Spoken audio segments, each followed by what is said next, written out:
Assalamu alaikum wa rahmatullahi wa barakatuh, my dear brothers and viewers, sisters and friends of Ikra TV. Welcome back to the second part of Real Talk. Today's discussion has been about the new Prime Minister Rishi Sunak and what we as a Muslim community living in the United Kingdom can hope and expect from the new Prime Minister, who is a man of faith, which we celebrate as well, because anybody who has faith, we have to welcome the fact that they believe in a deity of some sort. And how that faith may actually maybe enable him to understand some of the pains, some of the challenges other faith communities are going through. So I've been discussing some of these issues with my very dear friend Ishtiaq, who, as I say, is not a stranger, political analyst, commentator, and has written a number of articles on different subjects, particularly Indo-Pakistan politics, recently. Previously, he was actively involved in race equality and social justice, and making sure that equal opportunities were spread to all communities, and also the interfaith work that happens in Bradford, and particularly with the Bradford Council of Mosque that I've elaborated to. We'd like to hear your voice, your thoughts, your comments on our new Prime Minister, and what you think the Prime Minister can bring or should bring onto the table, not just for the Muslim community, but for the wider community itself. As you will see on your screen, the phone number is 01274 214 299. Let me get back to the discussion we were having with Ishtiaq, obviously the different aspects that we feel that Rishi Sunak has as an advantage, maybe a disadvantage. I mean, we talked about his privileged background, but when he came in, he talked about professionalism, integrity, fairness, and accountability. Obviously, those were some of his mantras that he wanted to make sure that this government, unlike the previous one before that, had those values within them. Now, we said, you talked about the fact that maybe with the background that he has, the professionalism, his education, etc., he may not understand some of the subtleties that ordinary working class people of color may have faced in their upbringing. I mean, I know when I went to school, I'm not sure about your background and your history about schooling, but when I went to school, we used to run on a Friday after school finished, because the chances of being beaten up by white boys was over 80%. And in fact, it was so bad that our school, we had a minority, obviously, of people of color, and they used to let us out 10-15 minutes early so we could get away from those boys, unless otherwise we'd get beaten up. And in the early days, the teachers would stand there and do nothing. So we had this change. And I'm sure he probably didn't go through that experience, which is good for him. But having had that experience, and maybe I'm not sure whether you had that experience or not, that made us into sort of some of those the champions of equality and social justice. That we saw this disadvantage, this hatred that was targeted at us. And in our later life, we tried to work to negate some of that and overcome that, and make sure that those who followed us did not suffer the same sort of fate. Do you feel that because he's not gone through that, he may not have that subtlety of understanding around some of those issues, or for that matter, the struggle that people are going through at the moment with the economic crisis? The thing that I'm really interested in knowing, I really would like to hear him about his experiences through Winchester. Right. I'm sure that he's not gone through he's made comments on that. Yeah, he's not gone through the Winchester experience. Yes, he hasn't. Without actually experiencing racism, discrimination, and some level of actually being pushed back. So it would be interesting to actually hear his experiences. Certainly, those of us, yes, we used to leave early on Friday and a day early before every school break, holiday break, from the fear of being beaten up, and we were regularly beaten up, and that was our experiences, and those experiences have contributed. Yeah, that's made us what we are. Contributed to shaping our politics. Yeah, but we can't deny the fact that Rishi comes from a very privileged background. We can't deny the fact that he is a leader of a political party which very much believes in status quo, which very much believes in privilege, which very much believes in what I call making sure that those old values, traditional, conservative values, are actually upheld. You know, one of the things I have said that it would have been very interesting for Rishi to go before the Conservative membership. I firmly believe that if the vote had gone to membership, he would have lost. Possibly, yes. He would have lost. I must admit, I was of that view as well. Yeah, and you know, so I'm still of the view, and I'm still of the view that the parliamentary party of the Conservative Party wanted that not to happen, because they also knew that if he goes before the members, which says something about racism and discrimination, you know, there was no other reason for me for him to lose out against Liz Truss, other than the right-wing racist element within the Conservative Party prevailed. That is not to say that everybody in the Conservative Party is racist, but there is actually, I think the Conservative membership is still not ready for a non-white Prime Minister. Well, if you remember, Baroness Wasi made those comments how many years ago? So I think she made the comments about you know, Islamophobia. So that is a context, and that's the background in which. So he has to very much adhere the line of the Conservative Party, the values and the traditions of the Conservative Party, and uphold his position. But you said obviously he's the leader of the Conservative Party, and like you have been a leader over many years of many different organizations.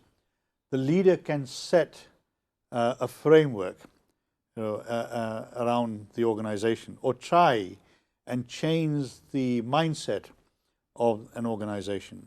Done, you know, if it's done properly, and you've done it successfully in many organizations.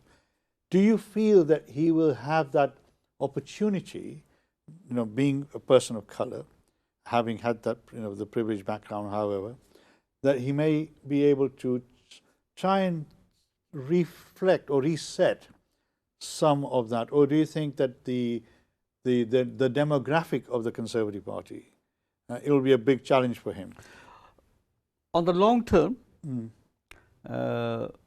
maybe, if he's given time and opportunity, that he may be able to impact on that mindset through his leadership quality and through his own credentials. My worry is that the time is not on his side. He has been brought in by the Conservative Parliamentary Party for a particular task, and that is to fix all the damage that was done under the previous Prime Minister to the economy of this country. It's got almost 2 years to be able to do that, and his success or his credibility or integrity will depend on his ability to be able to almost rescue Britain's economy Yes, and restore his. So that's a huge challenge. That's massive, isn't it? It's no a doubt massive about challenge. Okay. His other challenges is day-to-day situation of ordinary average families here, who are actually having to make a choice between having food on their table and the choice between paying their bills.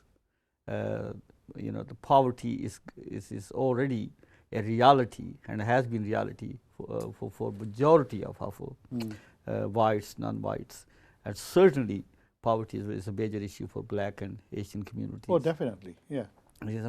So he's got that challenge. Then he's got international issues. Yeah.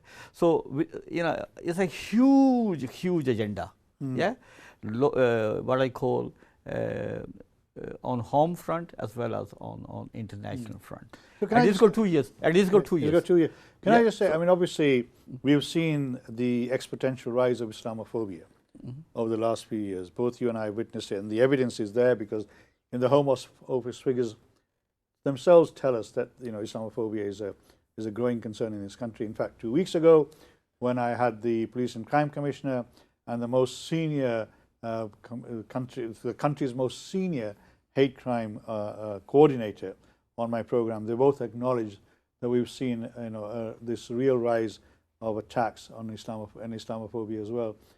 So, as a person who has been championing against Islamophobia and the rise of racism, etc., anti-Muslim hate crime, what do you, as coming from the background that you do, working in this area, what would you like to see him do? I mean, the Home Secretary, obviously, there's been issues around Suella Braverman and some of her comments that she's made recently, both in terms of policing and equality and diversity. What do you, as an analyst, hope to see coming out of Rishi Sunak, the Prime Minister, around some of these issues? I think I would expect him to actually at least acknowledge that Islamophobia is a very much part of the society and the makeup of the society, and him and his Conservative Party needs to set an example. So at least do that. There, again, you see, my if comes. Is inherited a party which is divided. Yeah, he's trying to straddle different lobbies and positions within his Conservative Party, which is a huge challenge anyway. And a huge challenge, a huge challenge. Okay, and he's very much being held at ransom by the right wing in the Conservative Party. And hence you've seen that in some of his appointments, particularly the appointment of the Home Secretary, and others. So he's got that to balance as well. So in short term, I really don't expect much from him. In the long term, if he is given another opportunity, and if he comes back with a renewed mandate, which, as the situation stands at the present, looks extremely difficult. And Conservative may actually, if he doesn't actually very quickly score. So in your opinion, do you think he's a stopgap measure at the moment, as we call it? Well, yeah, I mean, he's got a very short time, and if he doesn't actually pull the fortune of the Conservative Party back, so they want to see their revival and popularity. If his own popularity is also not doesn't increases, the Conservative feel that going into the next election, he will be a handicap rather than advantage. Then I don't think that he's going to survive. Do you think? I mean, if we go to a general election, and he is the leader of the Conservative Party still, do you feel that the UK general public at the moment, those who are Conservative voting, would accept a non-white, non-traditional, dyed-in-the-wool, born and bred Britain, UK person in the role of the leadership of the Conservative Party or the Prime Minister of the United Kingdom? Are we at that stage at this moment in time? I think a large section of the society will find it very difficult to accept a non-white Prime Minister of the country. Because so there will be a backlash. Yeah, that's I mean the question that you're asking. There will definitely be a backlash, and perhaps more so than because he's non-white. Yeah. Because if you talk to most people of color, I mean, their view is that the very high percentage of vote in Brexit was mainly to do with immigration, whether we like it or not. Although some analysts within the right wing don't accept it. But their view is that it was the immigration issue which really turned the Brexit vote against being part of the EU. Brexit was very much. It was a dividing. Brexit was very much actually the whole strategy on Brexit was devised around immigration, people coming in this country and taking over. Which decade after decade after decade has been repeated, and it's always as a vote winner. It still is. Yeah, and it still is. So in that sense, yeah. So there will be a backlash against him. Yeah. The question is whether the voters will then decide between it's not just about one individual as well. You see, it's also about party as well. But, yeah, it's what percentage of the voters will actually say conservative is still a way forward. Yeah. My worries are that even in these very difficult situations through which the Conservative Party has gone, the Labour Party has not been able to actually put up a strong challenge. Oh, they've not been able to capitalize at all. Precisely. Yeah. Yeah. And that, yeah. And one of the failings of the Labour Party is that a lot of people that I talk to still don't know where Labour Party stands in relationship to some of the challenges which are this country. So there's nothing concrete, there's nothing tangible which is being put on before the voters. Yeah. So if that situation remains, the general view in the public seems to be that when it comes to economy, Conservatives are better managers of it.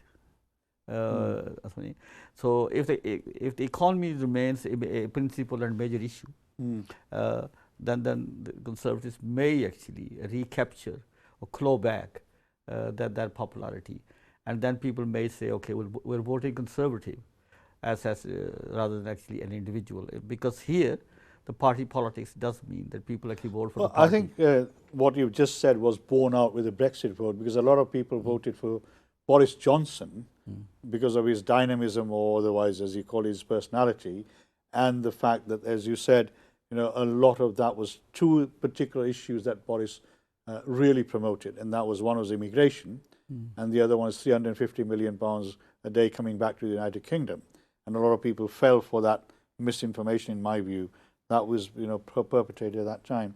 But I mean, in terms of the wider economy and well-being, I think there's another factor which needs to, and Boris Johnson factor is very important. Yes, it was, yeah. Because I don't think Boris Johnson has given up his ambition. Oh no, he hasn't. Okay. Definitely hasn't. Okay, and therefore, you could have a situation that you could have Boris Johnson actually. Well, I think it's a possibility. leading the party into the next general election. I think it's a possibility. So there is that factor as well. So Rishi has actually a lot of things to contend with, and therefore I think I don't have over expectations when it comes to race agenda, Islamophobia, and the fact that he will actually reach out to Black and Asian communities. Because his hands are very much tied. Yeah, he's shackled, isn't he? Yeah, shackled. He's shackled. Yeah, he's shackled. Obviously, and I think that is part of the fear that I have as well, that obviously he might be a stopgap measure at the moment, and in fact, until the chair of the 1922 committee, which is a very powerful body for those who want to know within the Conservative Party, the chair, Sir Graham Brady, made a comment earlier this week that Boris Johnson had the 100 votes that were needed for the nomination to carry forward, but for other reasons he pulled back, which mainly I think analysts are saying that because there's an inquiry about the COVID and the handling of the COVID, and whether he provided all the information to the Commons, that inquiry is still ongoing, that he didn't want to enter the race at this moment in time. Interestingly, isn't it? Interestingly, yeah, that Boris Johnson is currently in Egypt. Attending the COP27, yes. Okay, which is quite an interesting development, isn't it? Oh, definitely. Okay, compared to what the previous Prime Minister, precisely, Liz Truss said. So I've been listening to some of the comments on the media, and one of the things being suggested is that Rishi is still under the shadow of Boris Johnson, who appointed him in the first place. Yeah, appointed in first place. Yeah. And therefore, one of the deals I think behind the scenes which may have been done is to make sure that Boris Johnson stays in the media, in the limelight. And I think all that is about almost saying to Rishi, look, look after the place for me. Look after the place for us. I mean, I'd love to say to Ishtiaq, let's come back in 2 years' time after the next general election, and let's rewind and see what we've discussed today. Can I just turn slightly? I mean, I know we're running out of time soon. Obviously, you are a great analyst of what is happening in Pakistan, and there's the politics in Pakistan as well. And how do you see Indo-Pakistani relationship under the premiership of Rishi Sunak? Do you think there'll be any difference in that? Do you think the British attitude or the relationship with Pakistan is likely to change for the better or for the worse? And what are your thoughts at this moment in time? I mean, I'm not going to go into the Pakistani politics at the moment because that is a minefield, and I have no knowledge of Pakistani politics at the moment. But in terms of the relationship between the two countries, and Pakistan is part of the Commonwealth, and I think the new king that we have, King Charles, who's visiting Bradford tomorrow. For people who live outside Bradford, is one of his first major official visits to to any of the cities of the United Kingdom. Obviously, he has made great play about the Commonwealth and how he sees the Commonwealth as a strong bond. But on a government-to-government relationships, day-to-day working, how do you see now that we have a new Prime Minister, with Pakistan on a day-to-day basis? In short term, I don't think Indo-Pak relationship are very much on the radar of Pakistan itself. All right. Okay. I think Pakistan has enough of its own internal difficulties. Right. And Pakistan has to resolve those, because if it doesn't resolve that, the country is actually facing disintegration in a very serious kind of way. So I think all the political leaders in Pakistan are very much preoccupied about the current very volatile. Well, unfortunately, we've seen the assassination attempt on the very Prime Minister. Volatile. So without taking sides, so Pakistan has huge internal political, economic and social issues that it has to focus on. Yeah. So in that sense, Indo-Pak relationship is almost kind of on the back burner, I presume. Probably third, fourth agenda item. Right. On the agenda. Okay. Moving forward on a long-term basis, I think how King Charles III, I think his role will be very critical. Excuse me. Yeah. His role will be very critical. Okay. Whether he can actually, through his Commonwealth links and influences, and historical links with both India and Pakistan, that whether he can get both nations to say, look, the long-term security and stability and prosperity of both of you depends on you actually sorting out your own. Yeah. Okay. The issue within that is still is the one about Kashmir. Definitely, yes. Yeah.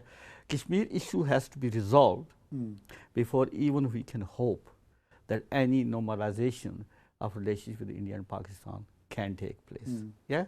Both countries, to large an extent, have used Kashmir issue, okay, to almost have a go at each other, or actually hide behind their own. So I think that issue has to be resolved, and that's historical. That's it. So I think the King Charles III probably has a more critical role and crucial role to play than the Prime Minister. Look, we also forget that Britain has a very strong economical vested interest with India. Oh, definitely. I was going to come to that in a minute. Very, okay. Huge investment, both ways, reciprocal investment, huge. So India is actually emerging as a major. It's a growing economy. Yeah, it's a growing economy. Yeah. And Britain moving forward, having come out of Europe. So we've got a call coming in. Yeah. So let's take this call. Assalamu alaikum wa rahmatullahi wa barakatuh. Can you give me your name and where you're calling from, please? My name is Nikat Ali. I'm calling from Streatham. Welcome, sister. There's so many interesting things that you talked about today, and I'm very pleased that you brought this guest. Thank you very much. The thing is that the program is about to finish now, and I know. decided to pluck up the courage to phone. Subhanallah, thank you. We were talking about Rishi, and it came to my mind that I would like this man to be very transparent if he's going to lead our country, and I'd like to know where his charities go, because among the community there are rumours that his wife supports cruelty to Muslims and is a great Modi supporter.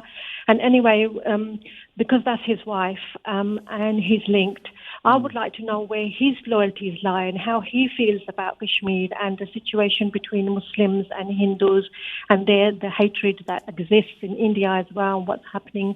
I would like for him to show some of his love and compassion for the Muslim community, and to make us feel that because he's in power now, he won't do anything to harm the Muslim community, and he will not support anything bad that is happening around the world to the Muslims.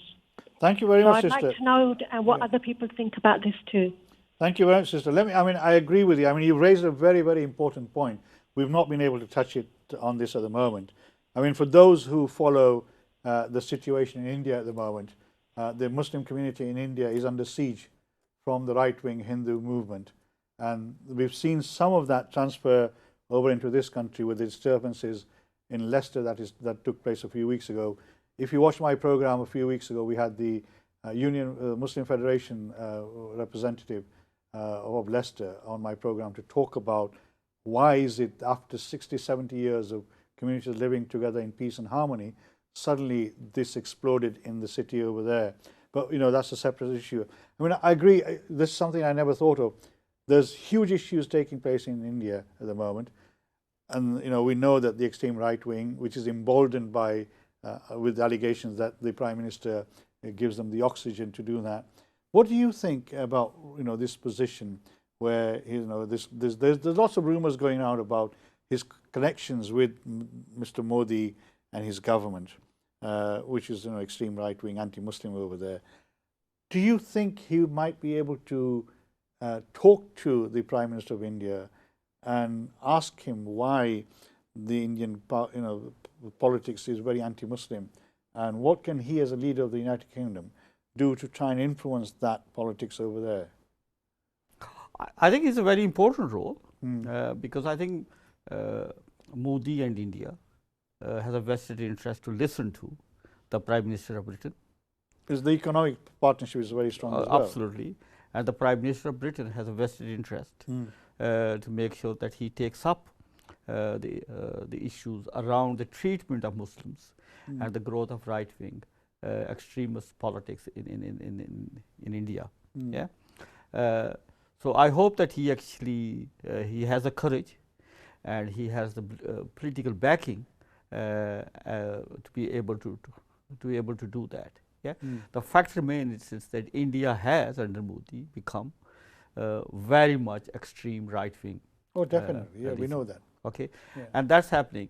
And what is happening in Kashmir and what's happening to the Muslims in India, they are closely related. Oh, definitely. They are closely related. And we have said from the beginning that if Modi gets away with his atrocities in Kashmir, he will also take on and implement his extremist basically mindset and policies against the Muslims in India. That's exactly what has happened. So I think we have to actually call Rishi out or the Prime Minister of this government or saying, look, what's happening? Are you taking this up with the Indian government? If you're not taking up, why aren't you taking up? Because the ripples of that are already being felt in this country.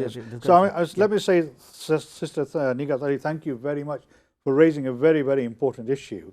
And unfortunately, as I keep saying every time, when we get to some of the meat of the discussion, debate, the program's coming to an end. But I think you raise a very important issue. And I think anybody who is involved in politics and anybody who has the ear of this government, whether of all faith or no faith, need to be mindful of this issue. Let me also make it very clear. I heard a speech by the most senior Muslim representative in the Indian subcontinent, particularly in India, the Secretary General of the Union of Muslim Organizations, and he was saying that, look, 75% of the Hindu community are extremely neutral and they're not involved in this extreme right-wing movement. And we need to be mindful of that community as well, that, you know, we have a very large population in India who are not extremely right-wing, who don't see Muslims as a threat. And we need to, you know, count on their support and thank them for what they're doing. But there is that very small community which is extremely vocal, extremely powerful. And we, I mean, I come from, well, my grandparents came from Gujarat in India, and two of the victims of the Gujarat atrocity when the trains were burnt came from my mum's village, who were British citizens who had gone there as tourists, and they were murdered. And, you know, we still don't know exactly who the culprits are, although they've been identified, and some are said to have been, you know, imprisoned, but I don't know, not all of them. But they, you know, I think Ishtiaq is absolutely right. You know, we need to ask our Prime Minister to raise some of these issues. Whether he does or not, we're not sure, but we hope he does. I mean, we're running out of time now. But some of your, you know, what are your key messages to the Muslim community as we move forward and the next election comes? Hopefully we'll talk before that anyway. I think we need to judge the Prime Minister by his policies and by his action, and not by his color of skin. We need to judge him on what he does to make sure that he's open and fair in his approach and sets right kind of mindset. Okay, so he is to be judged by his action, and I think that's very important. He is the Prime Minister of Britain, and it is his responsibility and duty as such to make sure that all communities throughout UK, they feel inclusive, they feel part of the government, and they feel that they are being listened to. And I think that is very important. Yeah, or something. So personally, I don't have a soft spot for Rishi just because he's an Asian, or he's a son of an immigrant family. Yeah, he's a Prime Minister, and I will look at him as a Prime Minister and judge him accordingly. That's very wise words, and I think all of us need to do that. I hope you found today's program interesting, or if not only interesting, it's thrown out some questions in your mind as well. Thank you for the sister for actually raising a very, very pertinent point, which actually I had not thought about, but is very relevant to the discussion. I hope you will come back and join me, and thank you, Ishtiaq, for coming and giving your valuable time and sharing your thoughts and ideas. And I'm sure we will come back at some stage, not in the not too distant future, to discuss and debate some of these issues in more detail. Thank you very much for joining me. Please remember us in your du'as. May Allah bless you, keep you well and safe. Inshallah, I'll see you next week for another program on a different topic. If you have any issues that you'd like us to discuss, please let us know. We'll try and make sure we address those as well.